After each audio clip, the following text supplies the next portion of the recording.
The golden doors of the Riverside Palace swung open, and Daniel stepped inside. He wore a simple black suit. No fancy tie. No straini cufflinks. Just clean, pressed clothes that made him look like he didn't belong. And everyone noticed. The ballroom sparkled like a treasure chest. Crystal chandeliers hung from the ceiling like frozen waterfalls. White roses covered every table. Women wore dresses that shimmered like fish scales, and men strutted in tuxedos that probably cost more than a car.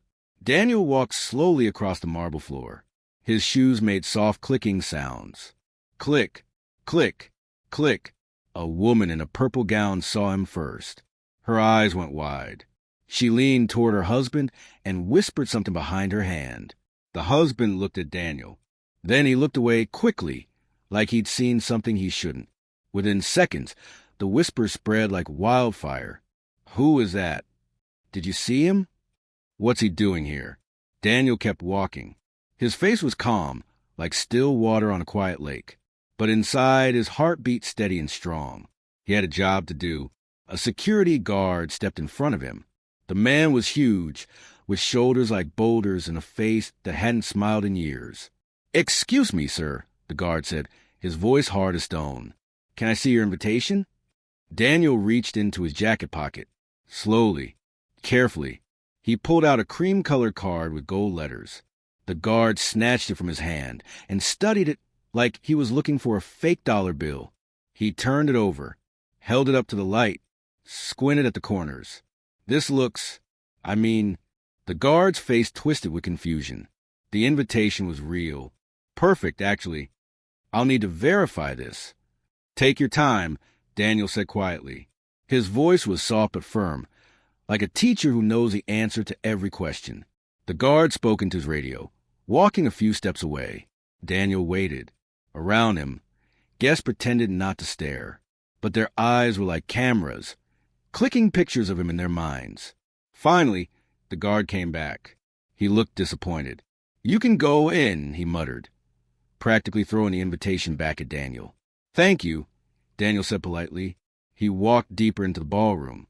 Tables were arranged in a giant circle around a dance floor that gleamed like ice. An orchestra played soft music in the corner. Waiters in white gloves carried trays of champagne glasses that bubbled and fizzed. Daniel looked for a seat. He approached the table near the front. 5 empty chairs surrounded it. An elderly man sat alone, reading a program. "Excuse me," Daniel said gently. "Is the seat taken?" The old man looked up. His face froze. "Yes," he said quickly. "All of them. Reserved." "So Daniel nodded and moved to another table. "Same thing. These are saved. Family only. We're expecting someone." Every single time, the answer was no. Daniel finally found a table in the very back corner, near the kitchen doors where the waiters rushed in and out. No flowers on this table. No fancy centerpiece. Just a plain white cloth and empty chairs. He sat down alone. From his seat, he could see everything, the happy guests laughing, the bride and groom standing near the altar, posing for pictures, the parents greeting, everyone like kings and queens. Then the bride turned her head. Amanda saw him. Her smile melted like ice cream in the sun. Her face went ghost white. She grabbed her new husband's arm so tight that he flinched. "What's wrong?" Robert Coleman Jr. asked, looking confused. But Amanda couldn't speak. She just stared at Daniel like she'd seen a ghost crawl out of a grave. Daniel looked back at her calmly. He didn't wave, didn't smile, just looked. Amanda whispered something to her mother, a tall woman in a silver dress with diamonds dripping from her neck and ears. Mrs. Coleman's head snapped toward Daniel. Her eyes turned into tiny, angry slits. She said something to a man beside her, Colonel Coleman, Amanda's father. He was a big man with a chest full of military medals and a face carved from granite. The colonel stared at Daniel like a hawk watching a mouse. But Daniel didn't move. He sat perfectly still, hands folded on the table. A waiter passed by with a tray of champagne. Daniel raised his hand politely. The waiter saw him, made eye contact, then turned and walked the other direction. Another waiter came by with small sandwiches. Daniel tried again. The waiter pretended not to hear him and served the table next to Daniel instead. Daniel pulled out his phone. He tapped the screen a few times, then placed it carefully on the table. A tiny red light blinked on the side, recording everything, every whisper, every turn back, every cold shoulder. His phone buzzed. A text message lit up the screen. David Peterson, stay strong. Evidence is everything. Don't react. Just observe. Daniel typed back, I know. It's worse than we thought.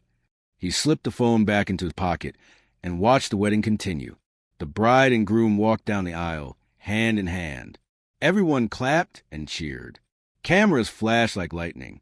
A flower girl threw petals that floated through the air like snow. But Daniel saw something else. He saw Amanda's hand shaking. He saw Mrs. Coleman glancing at him every few seconds, her smile fake as plastic.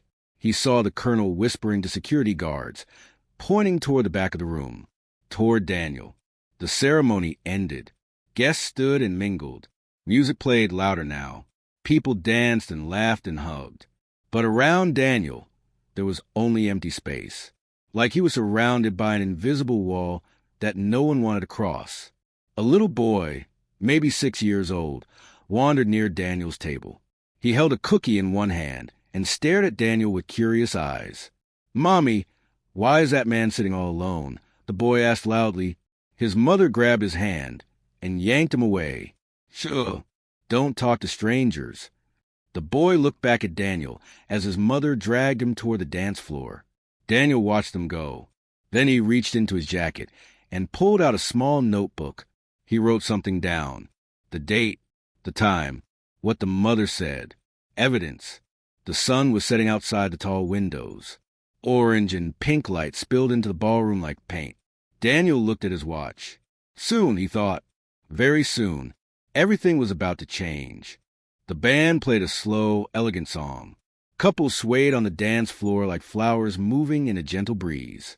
Daniel stood and walked toward the terrace doors. He needed air, space, a moment to think. The terrace overlooked a beautiful garden with fountains and rose bushes. The evening sky burned orange and purple. A cool breeze whispered through the trees. Daniel stood at the railing, looking out at the sunset. Then he heard footsteps behind him. Sharp, angry, fussed.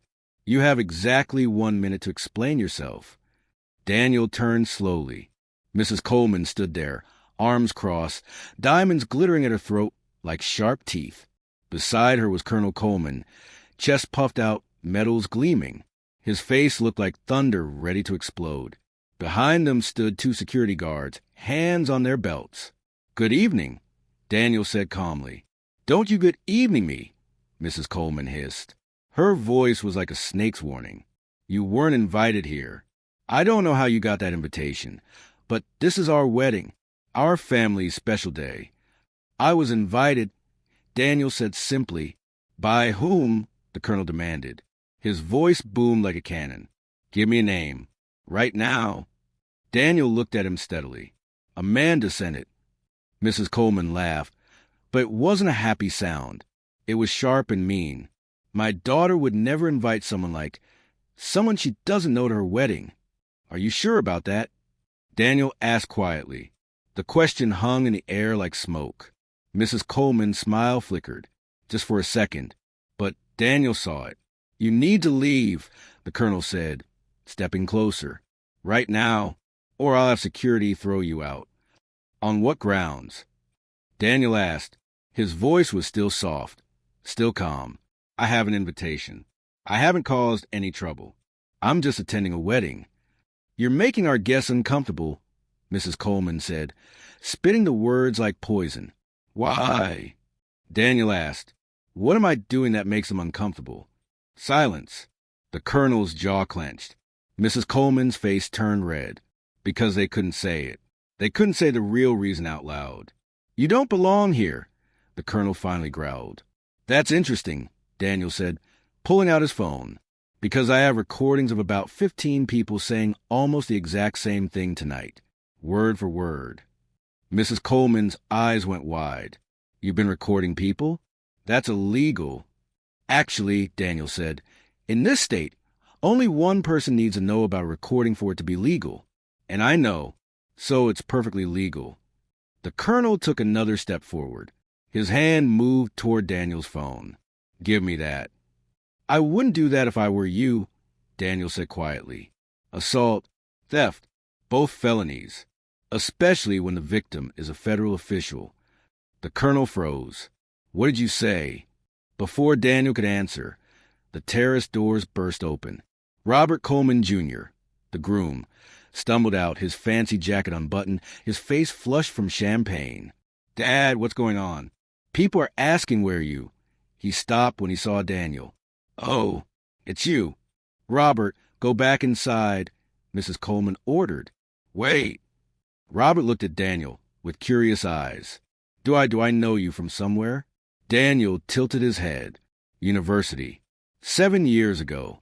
Political Science 301. Professor Hendrick's class. Robert's eyes went wide. Daniel?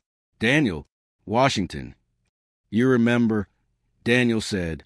Yeah. You were the smartest guy in that class. You wrote that paper about civil rights law that won the national competition. Robert looked confused. But what are you doing here? Why? Robert, inside. Now, the colonel commanded. But Robert didn't move. He was staring at Daniel like puzzle pieces were clicking together in his mind. The terrace doors opened again. Amanda stepped out. She wore her wedding dress, a flowing white gown with lace and pearls. But her face was streaked with tears. Her makeup ran in dark rivers down her cheeks. Amanda, darling, you should be... Mrs. Coleman started. Stop, Amanda whispered. Then louder, just stop. She looked at Daniel. I am sorry. I'm so sorry. For what? Robert asked, looking between his new wife and Daniel. Amanda, what's happening? Amanda's hand shook. Daniel came to me 4 months ago. He asked me questions. About university. About the scholarship program. Mrs. Coleman's face drained of color. What scholarship program? Robert asked. The Riverside Scholarship. Daniel said clearly. For students from low-income families. Amanda was in charge of the selection committee during her senior year. I was just following orders, Amanda said, her voice breaking. My father, she looked at the colonel. He told me which applications to approve, which ones to reject. So what? The colonel barked. That's how the world works. Connections. Networking. There's nothing wrong with... You rejected 127 qualified applicants, Daniel said, his voice cutting through the colonel's bluster like a knife. All of them black, Hispanic, or from immigrant families. Every single one. You approved 43 students. All of them white. All from families who donated to your political campaigns. Robert stepped back like he'd been slapped. Dad, is that true? The colonel's face turned purple. You have no proof of... I have emails, Daniel said. I have testimony from 3 committee members who felt pressured. I have Amanda's signed statement from 2 weeks ago. All eyes turned to Amanda. She was crying harder now. He made me do it. He said if I didn't, he'd cut me off. No money for law school. No inheritance. Nothing. You betrayed me? Mrs. Coleman shrieked. I betrayed 127 students. Amanda shouted back. Kids who deserved a chance. Kids whose families sacrificed everything. And we threw their applications in the trash because they weren't the right color. The terrace went silent except for Amanda's sobs. Daniel spoke quietly. The scholarship was just the beginning. I started digging deeper. Housing developments that rejected black families. Business loans denied without explanation. City contracts awarded only to companies owned by the colonel's friends. You're lying, the colonel snarled, but his voice shook. Federal investigators don't lie, Daniel said. We gather evidence. Federal what? Robert whispered. Daniel reached into his jacket. Slowly. Everyone tensed. He pulled out a leather wallet, flipped it open. A gold badge gleamed in the sunset light. Next to it, an official ID card with an eagle seal. Daniel Washington, Advocate General, United States Department of Justice. Civil Rights Division. Mrs. Coleman's champagne glass slipped from her hand. It shattered on the terrace stones, spraying glass everywhere. No, she whispered. No, no, no. I've been investigating your family for 18 months, Daniel said. Tonight was a final piece. A controlled environment. Documented discrimination in real time. Witnesses. Recordings. Everything I need. The colonel's face twisted with rage. You set us up. This whole thing was a trap. No, Daniel said. You set yourselves up. I just gave you the opportunity to show who you really are, and you did. Beautifully. Robert backed away from his father, shaking his head. Dad, what did you do? Before anyone could answer, the terrace doors opened one more time. 6 people in dark suits walked out. They wore badges on their belts and serious expressions on their faces. FBI, the lead agent, a woman with steel gray hair, walked straight to the colonel. Colonel Richard Coleman, she said, her voice official and cold. You are under arrest for violations of the Fair Housing Act, conspiracy to commit fraud and obstruction of justice. She pulled out handcuffs. The wedding guests inside had stopped dancing. They pressed against the glass doors, watching with wide eyes and open mouths. Daniel watched as the handcuffs clicked around the colonel's wrists. Justice, he thought, doesn't shout. It just arrives. The ballroom erupted into chaos. Guests screamed. Women grabbed their purses. Men pulled out their phones, filming everything.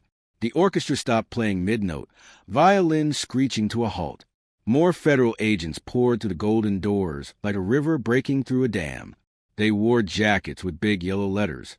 FBI, DOJ, IRS.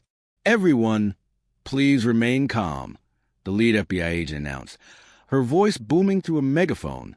This is a federal operation. No one is in danger. Please stay in your seats. But nobody sat down.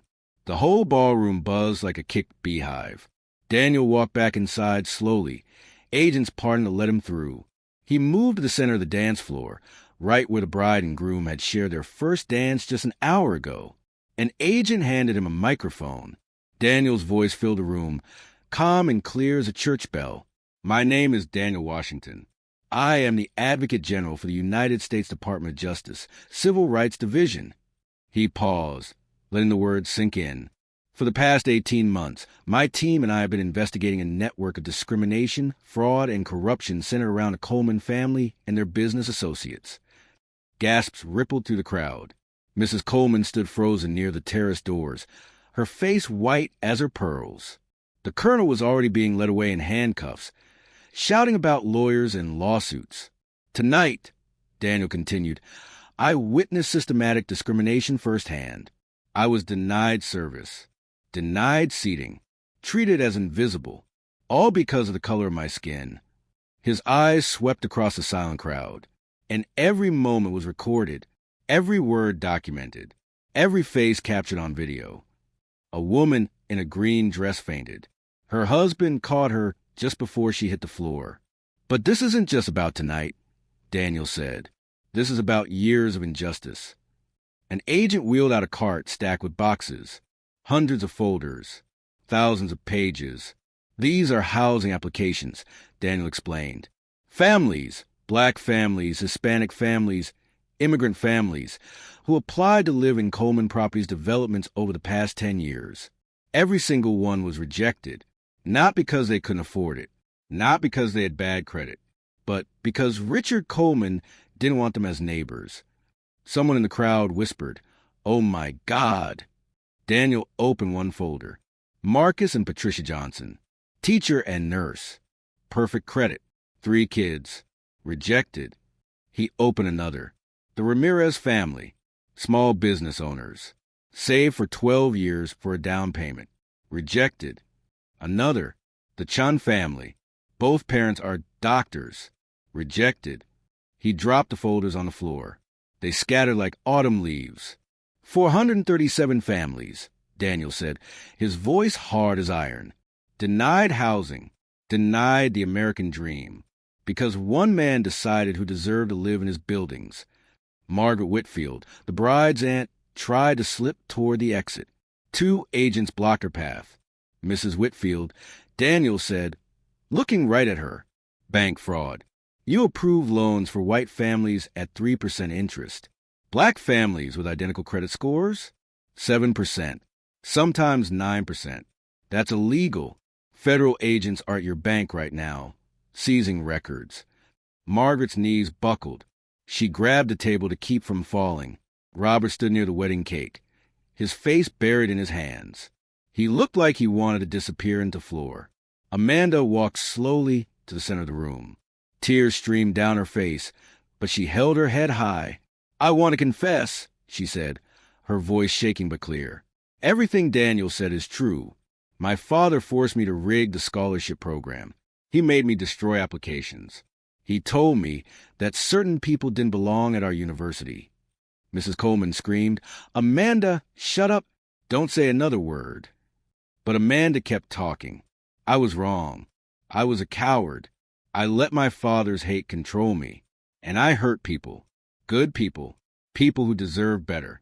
She turned to Daniel. "I gave you everything. Emails, bank records, text messages. I wore a wire for 3 months. I did it because..." Her voice cracked. "Because I couldn't live with myself anymore." The room went completely silent. Daniel nodded at her. "You did the right thing. That takes courage." An agent approached Daniel and handed him a tablet. He looked at the screen and nodded. "We've just received confirmation," Daniel announced. "Federal warrants have been executed at Coleman Properties headquarters, 3 banks, and the offices of City Councilman Bradley Morrison." A man in the back of the room tried to run. Agents grabbed him before he reached the door. "Councilman Morrison," Daniel said, watching as the man was handcuffed, "accepting bribes, blocking affordable housing projects, steering city contracts to Coleman's companies. You're under arrest." The next hour was a blur. Agents interviewed witnesses. Phones were confiscated. Documents were photographed. The wedding photographer's camera was seized as evidence. Every photo he took showed the discrimination Daniel had faced. Some guests cooperated immediately, telling agents everything they knew.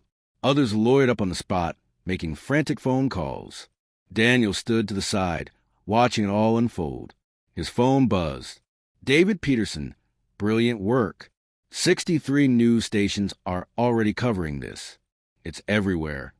Daniel allowed himself a small smile. By midnight, the ballroom was empty except for agents and a few reporters outside the barricades. The Coleman empire began to crumble that very night. 3 months later, Daniel sat in his office, reading reports. Colonel Richard Coleman, convicted. 15 years in federal prison. Mrs. Coleman, convicted. 8 years for conspiracy and fraud. Margaret Whitfield, convicted. 10 years for bank fraud. Councilman Morrison, convicted. 12 years for corruption. Coleman Properties, bankrupt. All assets seized and sold. The money went to a fund for the 437 families who had been denied housing. The Riverside Palace, license revoked, closed permanently for hosting discriminatory events. But the best news was what happened next. 437 families received settlement checks. Big ones. Enough to buy homes. Real homes. In neighborhoods that had to accept them now. By federal law, the university scholarship program was completely reformed. Independent oversight. No more family interference. 127 students who had been rejected years ago received full scholarships, even if they'd already graduated. The money helped pay off their student loans. Daniel's desk was covered with letters. "Thank you for giving my family a chance. My daughter can go to college now because of you. You restore my faith that justice still exists." There was a knock on his door. Amanda walked in. She wore simple clothes now. No diamonds. No designerdres. Just jeans and a sweater. She'd lost everything. Her family disowned her.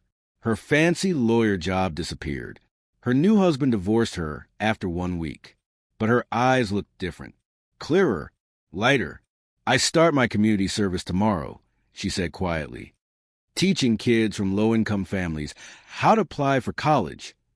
Daniel nodded. "That's good work." It doesn't make up for what I did, she said. No, Daniel agreed, but it's a start. She turned to leave, then stopped. Why did you give me a chance? After everything? Daniel thought for a moment. Because everyone deserves a chance to do the right thing. You took yours. That matters. After she left, Daniel stood at his window, looking out at the city. Somewhere out there, a family was moving into a new home. Somewhere, a student was opening a college acceptance letter. Somewhere, justice was working. Quietly, steadily, not with shouting or violence, but with truth, evidence, and the courage to stand alone in a room full of people who wanted you to disappear. Daniel thought about that wedding, the whispers, the turnbacks, the invisible wall around him. He'd turned all that hate into something powerful. Evidence. And evidence didn't lie. His phone buzzed one more time. David Peterson, next case is ready when you are.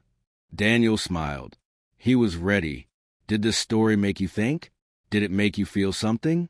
If you believe in standing up for what's right, even when you're standing alone, if you believe that one person with courage can change everything, then like this story, share it with someone who needs to hear it.